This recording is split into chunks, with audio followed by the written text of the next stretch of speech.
하나님 감사합니다. 주일 오후에 하나님 말씀을 배우고자 이 자리에 모였습니다.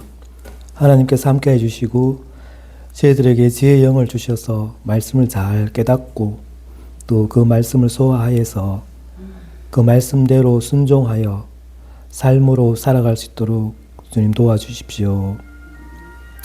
하나님 대구 3.1교회 늘 함께 해주시고 정군 선사를 보내주셔서 보호해 주시고 늘 지켜주시옵기를 원합니다.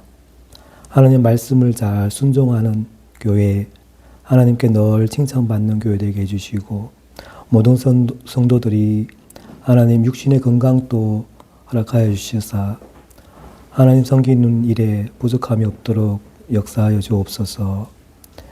이 시간 함께하여 주시옵소서. 예수님의 이름으로 기도드립니다. 아멘. 자, 오늘 히브리서 21강인데 본문은 12장 14절에서 29절까지입니다. 우리 한번 교독하고 하는 말씀 공부하겠습니다. 히브리서 12장 14절에서 29절까지 오늘 봅니다. 제가 14절부터 먼저 보겠습니다. 모든 사람과 더불어 화평함과 거룩함을 따르라. 이것이 없이는 아무도 주를 보지 못하리라. 너희는 하나님의 이르지 못하는 자가 없도록 하고 또 쓴 뿌리가 나서 괴롭게 하여 많은 사람이 이로만 이렇게 되지. 오맹하는 자와 혹 한 그릇 음식을 위하여 장자의 명분을 판 에서와 같이 망령된 자가 없도록 살피라. 너희가 아는 바와 같이 그가 그 후에 축복을 이루는 눈물을 흘려 버린 바가 되어 회개할 기회를 얻지 못하였느니라. 너희는 만질 수 있고 불이 붙는 산과 침침함과 흑암과 폭풍과 할 소리와 말하는 소리가 있는 곳에 이르는 것이 아니라 그 소리를 듣는 자들은 저 말씀하지 않으시기를 구하였으니 이는 짐승이라도 그 산에 들어가면 돌로 침을 당하리라 하신 명령을 그들이 견디지 못함이라. 그 보이는 바가 캔통 소지로 모세도 이르되 내가 시를 것을 이기라 하였느니라. 그러나 너희가 이룬 곳은 시온산과 살아계신 하나님의 도성인 하늘의 예루살렘과 천만 천사와 하늘의 기록된 장로나 들의 모임과 교회와 만민의 심판자이신 하나님과 및 온전하게 된 이들의 영들과 새 언약의 중보자이신 예수와 및 아벨의 피보다 더 나은 것을 말하는 뿌린 피니라. 땅에서 경고하신 이를 여호와 그들이 피하지 못하였거든 하물며 하늘로부터 경고하신 실비만 하는 우리를 가보냐. 그때에는 그 소리가 땅을 진동하였거니와 이제는 약속하여 이르시되 내가 또 한 번 땅만 아니라 하늘도 진동하리라 하셨느니라. 이 하늘 것을 하시는 진동하지 않은 것을 위하여 진동하는 것들 곧 만드신 것들이 흔들린 것을 나타내시니라.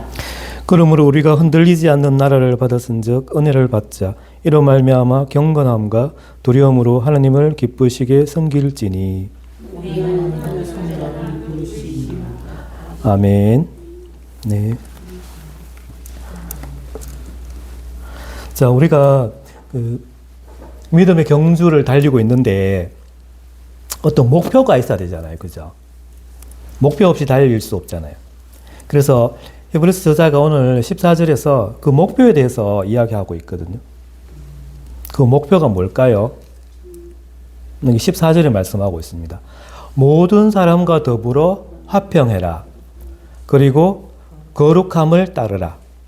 이 두 가지 말씀하고 있거든요. 목표가 그거예요. 모든 사람과 화평하는 게 목표 중에 하나고, 두 번째는 뭐라고요? 거룩한 거. 주님 앞에서 거룩한 것이 우리의 목표다. 이렇게 설명하고 있습니다. 여기 11절에 보면 이렇게 말씀하고 있거든요. 의와 평강의 열매를 맺어라. 이렇게 말하고 있잖아요. 11절에. 지난주에 말씀드린 것 같이. 이 두 가지 목표가 그 대제사장으로서의 그 주님의 사역을 생각나게 하죠. 예수님이 평화의 왕이시며 의의 왕이시잖아요. 그 말씀을 생각하게 하는 말씀입니다. 여기 화평하다라고 말하는데 이 화평은 모든 사람과 더불어 화평하라라고 말하거든요. 모든 사람과. 이해되시죠? 그리고 거룩함을 따르라라고 말합니다. 네, 거룩함을 따르라. 이 두 가지 목표를 하고 있는데 여기 거룩함을 따르라라고 말할 때는 모든 사람과 더불어 거룩함을 따르라라고 말하는 것이 아니라 이 거룩함은 앞에 있는 화평함과 분리되어서 주님 앞에의 관계를 말씀하거든요. 주님 앞에의 관계. 여기 이제 거룩이 있는데 우리가 그 구원의 서정 가운데서 성화의 단계로 가고 있잖아요. 우리가 예수 그리스도를 구주로 믿어서 그 믿음으로 인해서 또 회개도 하고 그래서 중생이 되고 칭의가 됐잖아요.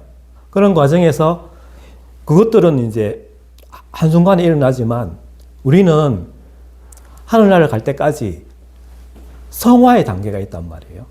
거룩함의 단계가 있단 말이에요. 그 거룩을 말합니다. 그 거룩. 그러니까 우리가 믿음의 경주를 할 때 첫 번째는 모든 사람과 화평하라. 그리고 두 번째는 거룩해라. 이 거룩은 성화의 단계를 말하고 있습니다. 지난주에도 이 거룩에 대해서 잠깐 말했는데 10절에 보면 말씀하고 있습니다. 10절에 보면 우리가 징계를 당하는데 징계를 받는 그 목적 중에 하나가 하나님의 거룩에 동참하는 것. 그게 이유가 되죠. 우리가 하나님한테 자녀가 아버지한테 훈련받듯이 훈련받는데 그 중에 하나가 거룩하게 하기 위해서. 이게 목적이 될 수 있다는 거예요.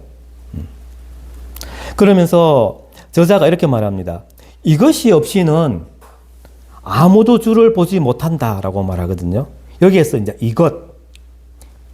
이것은 무엇일까? 이것은 앞에 있는 화평함과 거룩함일까?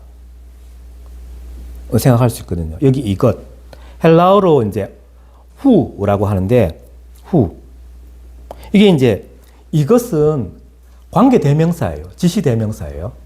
이것은 무엇을 말하는가? 앞에 여기 말하고 있는 것 중에 무엇을 이것이라고 말하는가? 이렇게 이제 문법적으로 생각할 수 있는데, 이 원문이 헬라어잖아요. 그죠? 헬라어. 신약은 헬라어잖아요. 이 헬라어는 우리 한글하고 좀 다른 게 좀 복잡한 부분이 있는데, 이 명사가 있잖아요. 명사 알죠?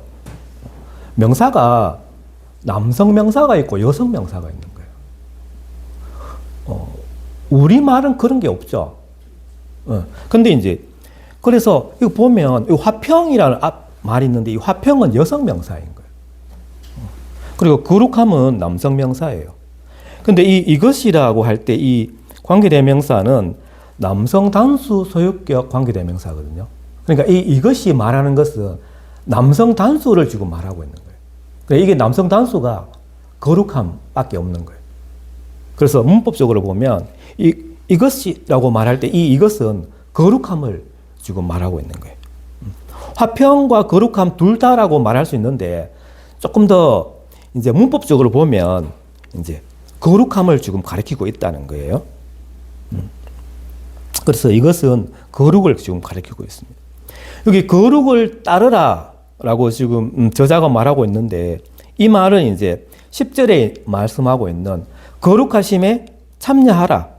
하나님의 거룩하심에 참여하라와 같은 말을 지금 뜻하고 있습니다. 자, 하나님은 어떤 분인가? 한마디로 하나님의 그 속성을 한마디로 말하면 거룩이라고 할 수 있거든요. 거룩하신 하나님이기 때문에 우리는 어떻게 하나님과 교제하기 위해서는 이 죄를 회개하고 깨끗하게 된 사람이 하나님과 교제를 할 수 있다는 말이에요. 생명적인 교제를 나눌 수가 있단 말이에요. 하나님은 거룩하신 분이기 때문에. 이해되죠? 자, 그래서 예수님께서 산상수훈에서 이렇게 말씀하시잖아요. 마음이 청결한 자가 하나님을 볼 것이다. 마음이 청결한 자가 하나님을 볼 것이다. 말했어요. 하나님을 본다는 것은 하나님을 안다라는 뜻이에요. 그래서 마음이 청결한 자가 하나님을 안다라는 그런 말씀입니다. 자, 그리고 하나님의 은혜는 무한한 거예요. 그 모자란 것이 없어요. 그런데 우리가 그 하나님의 은혜에 닿지 못할 수가 있어요. 이루지 못하는 경우가 있단 말이에요. 그래서 이 부분에 대해서 히브리스 저자가 이 히브리스를 읽고 있는 이 수신자들에게 하나님의 은혜를 힘입으라라고 권면하면서 지금 믿음으로 바라보아야 할 세 가지에 대해서 지금 제시하고 있거든요. 그래서 오늘 본문은 이 세 가지 방향을 제시하고 있는데 거기에 대해서 이제 구체적으로 말씀드립니다. 첫 번째로는 뒤를 돌아보라. 뒤를 돌아보라라고 말하고 있거든요. 그러면서 15절에서 17절까지 그 에서, 우리가 알고 있는 그 야곱의 첫째 아들 에서의 좋지 못한 예를 들어 지금 설명을 하고 있어요. 그러면서 에서가 하나님의 은혜에 따라 행동하지 않았다는 거예요. 에서에 관한 내용은 이제 창세기 25장, 27장에 이제 기록되어 있는데 에서를 한마디로 여기 지금 저자가 어떤 사람이라고 말하는지 하면 망령된 자라, 이렇게 에서를 호칭하고 있어요. 망령된 자, profane person이라고 하는데, 이제 망령된 자는 무슨 뜻인가 하면 하나님을 위해서 살지는 않고 세상을 위해서만 살았다라는 거예요. 그게 망령된 자, 망령된다라는 뜻이에요. 그러니까 앞에 말한 우리가 지금 화평함과 거룩함을 따르라, 이게 이제 목표잖아요. 그런데 그 반대의 삶을 사는 사람이에요. 거룩의 반대되는 의미 중에 하나가 이제 망령인 거예요. 망령된 자. 반대어로 주고 망령이라는 단어를 쓰고 있습니다. 그러니까 망령된 자, 하나님에 속하지 않았다는 거예요. 성전 밖에 있다는 거예요. 에서는 장자권을 귀하게 생각하지 않았잖아요. 그래서 야곱에게 팔은 거예요. 그래서 야곱이 장자로서의 축복을 받았기 때문에 그 축복을 놓치게 되잖아요. 야곱은 어쨌든 간에 그 장자권을 원래 받기로 되어 있었거든요. 그런데 야곱은 속임수를 써서 그 장자권을 받았어요. 이건 잘못한 거죠. 자, 후에 에서가 이제 그 아버지 이삭에게 자기에게 축복해 달라고 간청을 하잖아요. 간청을 했지만 이미 늦은 거예요. 에서가 눈물을 흘리면서 애원했지만 소용이 없었던 거예요. 자, 여기 15에서 17절을 보면 우리에게 어떤 죄가 있을 때 하나님의 은혜에 이르지 못하는가라고 물어보면 그 중에 하나가 선뿌리예요. 15절에 보면 선뿌리에 대해서 지금 이야기하고 있거든요. 선뿌리. 15절에 보면 선뿌리가 났다라고 말하잖아요. 선뿌리. 이 선뿌리는 비유예요. 비유인데 어떤 뜻인가 하면 하나님의 은혜에서 멀어지게 하는 태도, 하나님의 은혜에서 멀어지게 하는 가르침, 거짓된 교리가 될 수도 있고, 또 아니면 그 사람 자체가 될 수도 있어요. 선뿌리가. 그래서 이게 공동체 안에 선뿌리가 날 수 있다는 거예요. 공동체 안에 하나님의 은혜를 에서 멀어지게 하는 그러한 사람들이 있다는 거예요. 그렇게 가르치는 교리가 있다는 거예요. 이걸 지금 비유적으로 선뿌리라고 지금 이야기하고 있어요. 그래서 하나님의 은혜에 이르지 못하게 하고 공동체에는 해를 입히고 또 타락을 유발하게 하는 부정적인 영향력이 이제 선뿌리인 거예요. 이게 선뿌리가 교회마다 있을 수가 있어요. 근데 이 선뿌리가 여기 보면 괴롭게 한다. 선뿌리가 나서 괴롭게 한다. 그리고 더럽게 한다라고 지금 말하고 있거든요. 그래서 공동체 전체에 이 영적인 건강을 해치게 만드는 거예요. 괴롭게도 만들고 더럽게도 만들고. 이게 지금 하나님의 은혜에 이르지 못하게 하는 하나의 어떤 정상, 이 선뿌리인 거예요. 자, 우리가 교회 생활할 때는 이 공동체 안에서는 우리가 서로 이제 하나님의 은혜 안에 머물도록 서로 돌보아주고 권면해야 하거든요. 그런데 누군가가 이 은혜를 잃어가지고 죄악에 빠졌어요.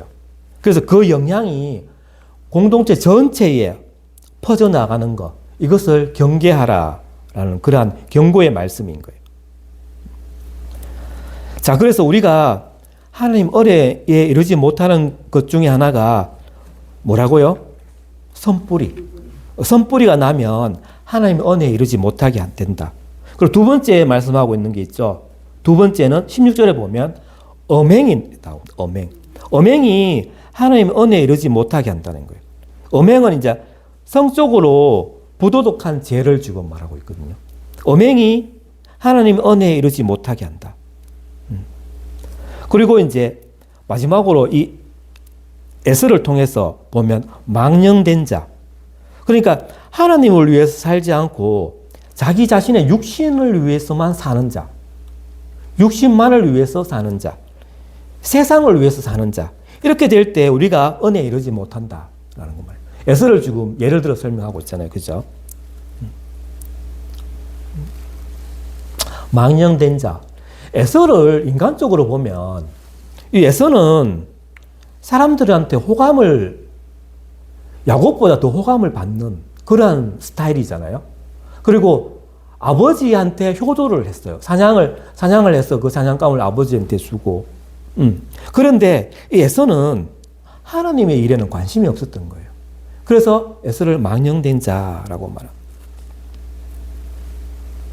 자, 하나님의 은혜는 무한해서 부족함이 없어요. 그런데 우리 쪽에서 그 은혜에, 하나님 은혜에 다다를 수 없을 수가 있다는 거예요. 그래서 이 에서를 지금 예를 들면서 우리가 에서와 같이 이렇게 하지 말라는 거예요. 사소한 것에 한눈을 팔지 말고 더 큰 영적인 것을 위해서 살라라고 경고하고 있는 거예요. 자, 다음 두 번째, 위를 보라라고 지금 말씀합니다. 18절에서 24절입니다. 18절에서 24절. 자, 그러면서 갑자기 이제 18절부터 분위기가 달라져요.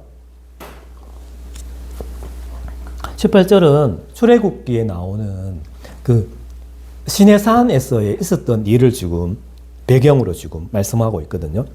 모세가 시내산에서 무엇을 받아요? 십계명을 받잖아요. 그 받기 전에 있었던 일을 지금 말하고 있는데 그 배경을 지금 해서 구약에 나오는 그 배경을 기초로 해서 지금 말씀하고 있는 거예요. 우리 한번 찾아볼게요.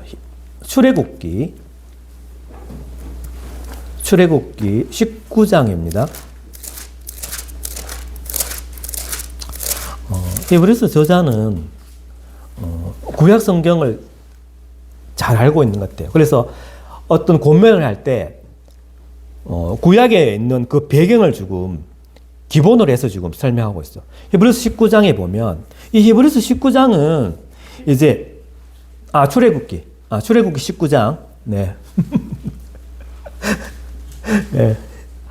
안 주무시고 네, 잘 들으시네. 자. 예. 제가 말하면서 딴 생각을 앞에 말을 지금 생각하다가 말이 헛나올 때 있어요. 자, 네. 출애굽기 19장 자 보면 이게 이제 모세가 시내산에서 올랐던 그 이제 배경인데 이스라엘 백성들이 이제 애굽 땅에서 나왔잖아요. 그래서 한 3개월 정도 지났는 것 같아요. 그러다가 이제 시내 광야에 이르게 됐는데 그때 이제 모세가 시내산에 올라가죠. 그때 이야기입니다. 우리 10절에서 16절까지 이게 이제 배경인데 이걸 지금 알고 있어야 이 히브리스 본문을 조금 이해할 수 있어요. 자, 10절에서 16절까지 우리 한 목소리 한번 읽어볼까요? 시작. 여호와께서 모세에게 이르시되 너는 백성에게로 가서 오늘과 내일 그들을 성결하게 하며 그들에게 옷을 빨게 하고 준비하게 하여 셋째 날을 기다리게 하라. 이는 셋째 날에 나 여호와가 온 백성의 목전에서 시내산에 강림할 것임이니 너는 백성을 위하여 주의 경계를 정하고 이르기를 너희는 삼가 산에 오르거나 그 경계를 침범하지 말지니 산을 침범하는 자는 반드시 죽임을 당할 것이라. 그런 자에게는 손을 대지 말고 돌로 쳐 죽이거나 화살로 쏘아 죽여야 하리니 짐승이나 사람을 막론하고 살아남지 못하리라 하고 나팔을 길게 불거든 산 앞에 이를 것이니라 하라. 모세가 산에서 내려와 백성에게 이르러 백성을 성결하게 하니 그들이 자기 옷을 빨더라. 모세가 백성에게 이르되 준비하여 셋째 날을 기다리고 여인을 가까이 하지 말라 하니라. 셋째 날 아침에 우레와 번개와 빽빽한 구름이 상인 위에 있고 나팔 소리가 매우 크게 들리니 진중에 있는 모든 백성이 다 떨더라. 아멘. 자, 이 엄중한 이 시내산에서 십계명을 받기 전에 그 배경에 대해서 지금 말씀하고 있거든요. 그 배경을 히브리서 저자가 지금 18절부터 지금 말씀하고 있는 거예요. 그래서 이 율법이 주어지는 그 시내산, 그러면서 지금 대조를 하고 있어요. 시온산과. 그러니까 시내산, 구약에 그 율법이 주어지는 시내산 있잖아요. 모세가 십계명을 받은 그 시내산. 그리고 시온산이 있어요. 이 시온산, 은혜의 복을 내리는 시온산, 이 두 산을 지금 비교하고 있는 거예요. 히브리서 저자가 지금 18절에서 21절에 지금 오늘 본문을 보면 그 시내산에서 그 율법이 주어졌을 때의 그 엄숙함, 그 무서움을 지금 묘사하고 있는 거예요. 오늘 우리가 읽은 게.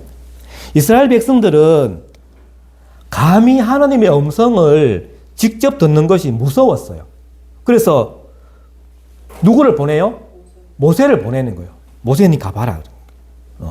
그리고 하나님께서 그 산의 경계를 정하시고 짐승이라도 그 경계에 넘어오면 어떻게 한다? 짐승도 죽을 수 있어요. 죽임을 당해요. 자, 그래서 하나님께서는 그 율법의 엄중함, 율법이 엄중함을 인식시키기 위해서 그 백성들에게 지금 이렇게 하신 거예요. 자, 그런데 어제 그 시내산에 있었고 이제 미래의 시온산이 이제 있다는 거예요. 그래서 시내산은 율법의 옛 언약을 나타내는 거예요. 옛날 언약. 시온산은 새 언약을 지금 나타내는 거예요. 예수 그리스도 안에 있는 은혜의 새 언약을 지금 상징하고 있어요. 그래서 하늘 도성, 하늘에 있는 그 성이 있는데 그게 지금 시온산으로 지금 비유하고 있어요. 시편 이런 데 보면. 그래서 이스라엘 그 족장들이 믿음으로 바라보았던 것이 시온산인 거예요. 시온산. 하늘에 있는 성. 하늘에 있는 성이에요.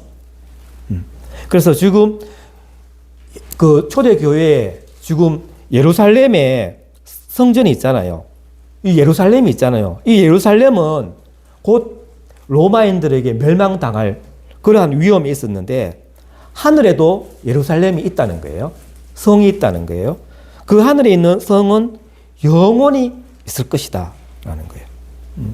그러면서 히브리서 기자가 하늘 도성에 있는 시민들에 대해서 지금 이야기했는데 시민들뿐만 아니라 수많은 선사들도 그곳에 있다.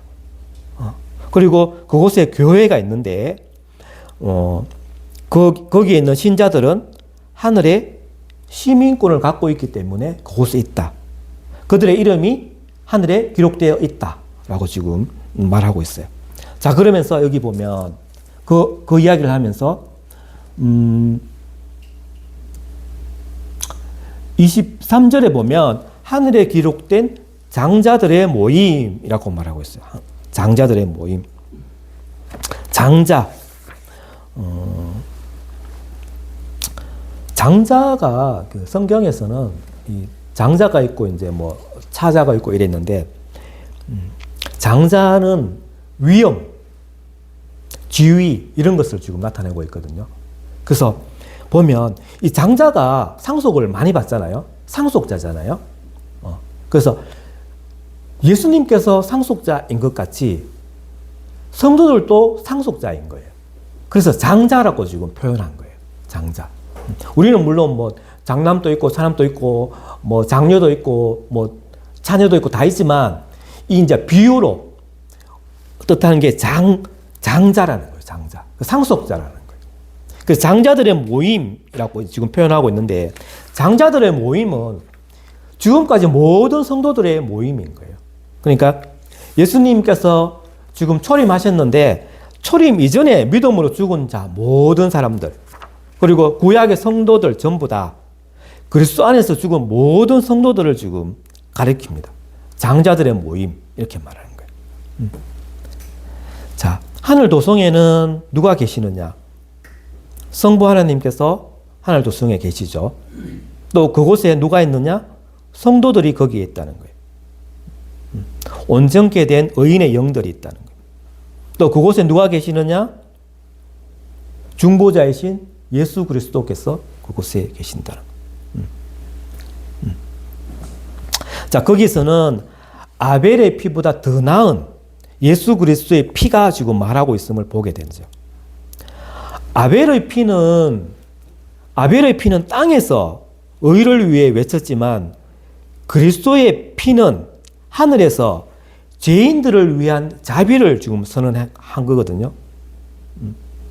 아벨의 피는 가인에게 죄책감을 갖게 했어요. 또 그를 살인자로 내쫓았는데 그리스도의 피는 우리를 자유케 하며 하나님 앞에 나아갈 수 있는 길을 열어준 거예요. 그래서 새 언약의 피가 없으면 우리는 하늘 도성에 들어갈 수가 없는 거예요. 여기 24절에 보면 새 언약의 중보자이신 예수님 이렇게 말하잖아요. 새 언약의 중보자. 그래서 히브리서 9장이나 12장에서 새 언약의 중보자 예수님에 대해서 지금 이야기하고 있습니다. 자, 그래서 우리가 신앙생활을 할 때 어렵고 또 인내해야 되는데 인내하기 힘들 때 그때 어떻게 하라? 위를 바라보라. 하늘의 영광을 생각해 보라 라고 히브리서 저자가 지금 말하고 있는 거예요. 그래서 모세와 같이 모세도 11장 27절에 보면 보이지 아니하는 자를 보는 것 같이 하여 참았거든요. 그래서 우리가 눈에 보이지 않지만 마치 보는 것 같이 해서 참는 거예요. 이스라엘의 그 족장들, 믿음의 족장들도 하나님께서 예비하신 그 하늘 도성을 바라보며 인내했던 거예요. 그래서 하나님의 은혜를 굳게 잡는 한 가지 길이 있다면 그것은 하나님께서 우리를 위해 예비해 두신 그 놀라운 그 미래, 장차 있을 그 미래를 믿음으로 바라보는 것. 이게 될 수 있습니다. 자, 셋째로는 앞을 보라라고 말합니다. 진동하지 않는 나라에 대해서 지금 말씀하고 있습니다. 25절에서 29절까지 말씀입니다. 앞을 보라. 진동하지 않는 나라에 대해서 지금 말씀하고 있거든요. 자, 하나님은 오늘날 성경을 통해서 그리고 이 세상에서는 하나님의 그 섭리를 통해서 우리에게 말씀하시거든요. 그래서 우리가 그 말씀하시는 바에 늘 귀를 기울여야 돼요. 하나님이 신의 산에서 만물을 진동케 하셨거든요. 그리고 자신의 말을 듣기 싫어하는, 거절하는 사람들을 심판하셨다면 오늘날 새 언약의 복을 받은 우리들에게는 얼마나 더 큰 책임이 따르는지 한번 생각해 볼 수 있어요. 오늘 또 하나님은 이 땅의 것들을 진동케 하시죠. 이 땅의 것들이 진동이 되는 거예요. 땅이 예를 들어 지진이 일어나듯이 진동이 되는 거예요. 하나님은 우리가 믿고 있는 이 땅, 이 발판을 무너뜨리고 진동하지 않는 영원히 참된 것을 보여주기 원하시는 거예요. 그런데 유감스럽게도 너무나 많은 사람들, 그리스도인들을 포함해서 이 흔들리는 이 땅에 의지하는 그러한 삶을 만들어가고 있는 사람들이 많다는 거예요. 여기 이제 진동하는 이라고 지금 말씀하고 있는데 여기 보면 26절에 보면 진동하리라 라고 말하거든요. 이 진동에 대해서 지금 이야기하고 있어요. 이거는 이제 학개서에서 말씀하신 거예요. 학개서 2장 6절에서 인용하셨거든요. 학개서 2장 6절 한번 찾아볼까요?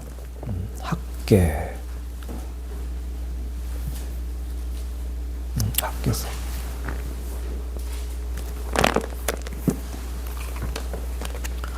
학개 2장 6절에 보면 학개 구약에서 끝에서 세 번째 성경 학개 스가랴 말라기잖아요. 학개 2장 6절에 보면 이런 말씀이 있습니다. 만군의 여호와가 이같이 말하노라. 조금 있으면 내가 하늘과 땅과 바다와 육지를 진동시킬 것이요. 이 말씀을 지금 히브리서 저자가 지금 인용하고 있거든요.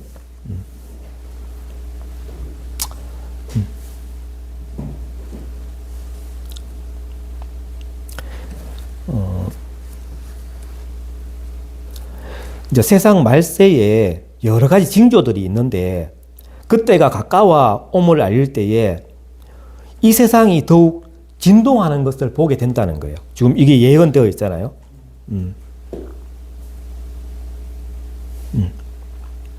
근데 우리는 진동하지 않는 나라에 속해 있어요. 그게 하나님 나라죠. 하나님의 나라는 진동하지 않는다는 거예요. 그런데 이 세상은 진동한다는 거예요. 진동한다. 예언이 되어 있죠, 이미. 땅이 진동하듯이 이 세상은 진동한다는 거예요. 그러면 이 진동하는 세상에 살면 무슨 일을 우리는 해야 되느냐? 그것은 이제 하나님 말씀을 경청하고 순종해야 되죠. 그래서 매일매일 우리가 은혜를 받아서 경건함과 두려움으로 그분을 섬겨야 하는 거죠. 그래서 우리 주변에 일어나는 뭐 엄청난 변화에 대해서 두려워할 필요가 없다는 거예요. 그래서 인내심을 갖고 경주하라라고 말합니다. 지속적으로 그리스도를 바라보라는 거예요. 자, 그러면서 이제 오늘 마지막 구절입니다. 마지막 구절. 29절에 뭐라고 말씀합니까? 우리 하나님은 소멸하는 불이심이라 라고 말합니다. 이러면서 이제 12장이 마치게 되는데 하나님은 소멸하는 불이심이라 라고 말합니다. 하나님은 소멸하는 불이심이라. 자, 이 구절이 아주 그 구약의 그 배경 그리고 신약의 맥락과 결합된 매우 강력한 말씀인데 이게 이제 하나님의 속성인 거룩함과 또 하나님의 속성 중에 하나인 이 심판에 대한 것을 강조하는 그 말씀입니다. 여기 보면 이제 소멸한다 이렇게 말합니다. 소멸. 소멸할 때 이 소는 사라진다는 거거든요. 사라진다. 그러니까 물이 있는데 물이 정발해서 사라지듯이 점차 줄어드는 거예요. 우리가 소화할 때 그 소화예요. 우리 음식을 소화시키잖아요. 여러분 점심을 드셨는데 지금쯤 이제 소화가 어느 정도 됐을 거예요. 그러니까 이 소화가 된다는 거는 이제 음식이 점점 이제 그게 잘게 이제 잘라져서 점점 이제 사라지는 거예요. 위에서 사라져 가는 거예요. 정발해 가는 거예요. 점점 없어지는 거예요. 이게 이제 쏘라는 거예요. 사라져 가는 거. 그리고 두 번째, 멸. 소멸할 때 멸한다 그러잖아요. 멸한다. 멸한다는 것은 완전히 꺼진다는 거예요. 불이 꺼지듯이. 물을 부어서 불이 꺼지듯이 완전히 꺼져버리는 거. 멸망하는 거. 더 이상 흔적조차 남지 않게 되는 것을 멸한다라고 말하거든요. 그래서 이 소멸하는 불이다라고 말했을 때 하나님을 소멸하는 불이다라고 말하는데 이게 이제 마치 불에 타서 사라지듯이 흔적 없이 완전히 영원히 사라져 없어지는 거예요. 무엇이? 죄가. 그러니까 죄악된 모든 것이 마치 불에 타서 사라지듯이 완전히 사라져 없어지는 것. 이게 이제 소멸하는 불이라는 거예요. 그러니까 하나님을 소멸하는 불이라고 말했을 때 이거 비유법입니다. 비유법. 그러니까 하나님이 불이다, 물질적인 그 불이라는 게 아니고 이게 이제 비유법이에요. 성경은 사실이나 역사에 대해서도 말하지만 비유법을 많이 써요. 비유법. 그래서 이걸 문자 그대로 이제 문자주의로 이해하면 안 돼요. 비유하고 있는 거예요. 비유. 비유법 알죠? 비유하고 있는 거예요. 그냥 불과 같다는 거예요. 하나님은. 마치 죄악의 모든 것들, 그 더러운 모든 것들을 불에 타서 흔적 없이 사라져 버리게 하는 그러한 불과 같이 그런 분이 하나님이라는 거예요. 그러면서 이제 두 가지 중요한 의미가 있는데 첫 번째는 심판에 대해서 말하고 있는 거예요. 멸망시키는 불은 심판을 뜻하거든요. 그래서 이 불은 사람이 불순종하고 죄를 지었을 때 하나님의 진노에 대해서, 분노에 대해서 지금 상징하는 거예요. 이 불이. 그래서 히브리서 저자가 이렇게 말하는 거예요. 성도 여러분, 우리가 하나님을 가볍게 여기거나 죄를 사소하게 생각하고 있다면 그 죄는 반드시 소멸하는 불 앞에서 다 없어져야 됩니다. 만약에 우리가 하나님 앞에서 우리의 그 불순종은 결코 용납되지 않습니다. 숨겨지지 않습니다. 이렇게 말하는 거예요. 그러면서 하나님 앞에 어떻게 해야 된다? 두려움을 가져야 된다. 그리고 경외함으로 섬겨야 한다라고 말하는 거예요. 그러면서 이 불은 또 어떤 의미가 있나 하면 깨끗하게 한다는 거예요. 정화시키는 불입니다. 정결하게 한다는 거죠. 동시에 이 불이 우리를 정결하게 하는 사랑의 불이 될 수 있다는 거예요.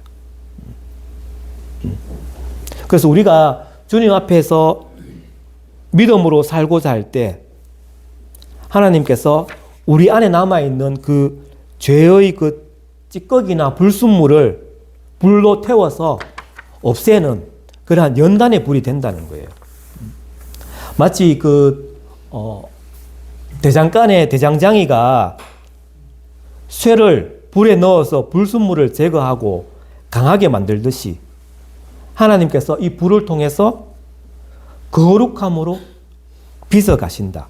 그래서 우리는 하나님을 소멸하는 불이다라고 지금 비유하고 있는 거예요. 이 소멸하는 불은 이미 이제 신명기에서 말씀했어요. 신명기 4장 24절에 보면 네 하나님 여호와는 소멸하는 불이시다.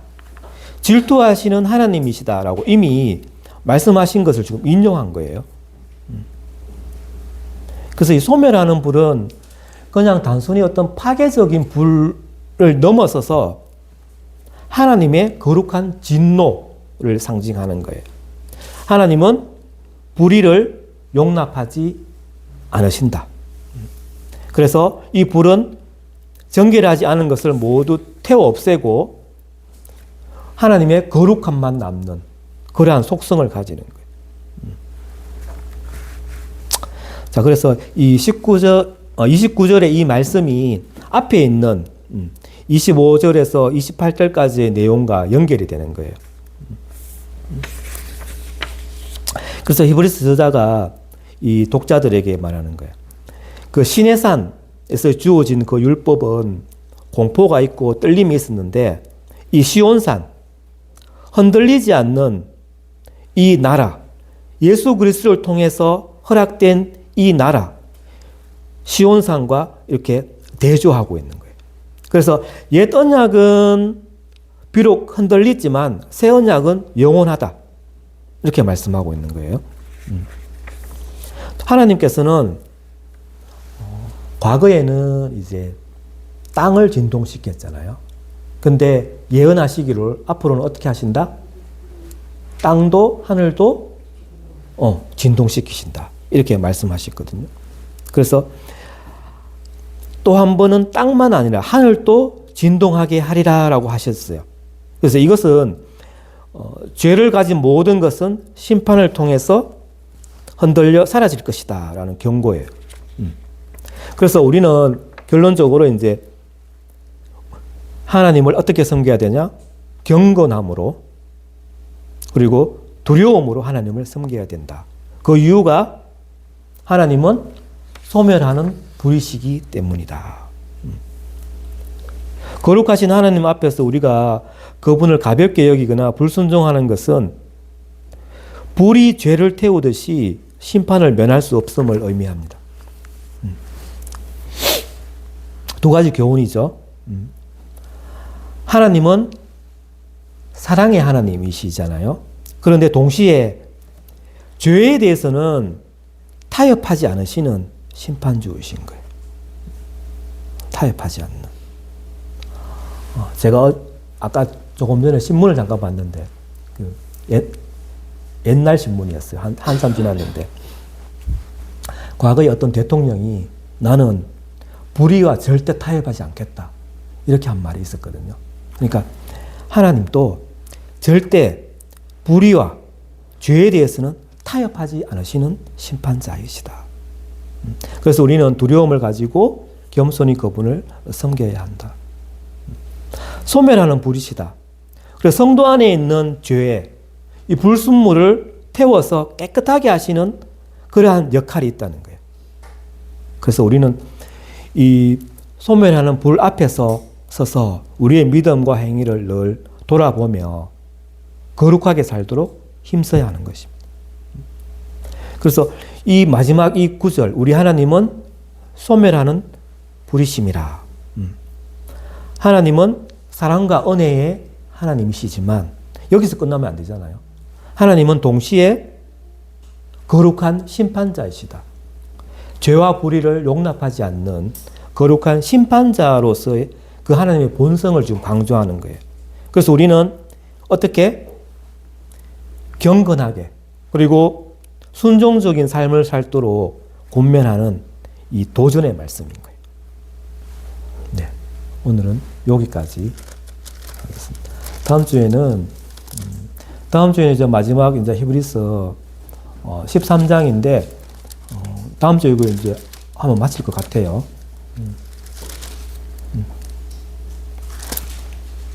자, 기도하고 마치겠습니다. 하나님 감사합니다.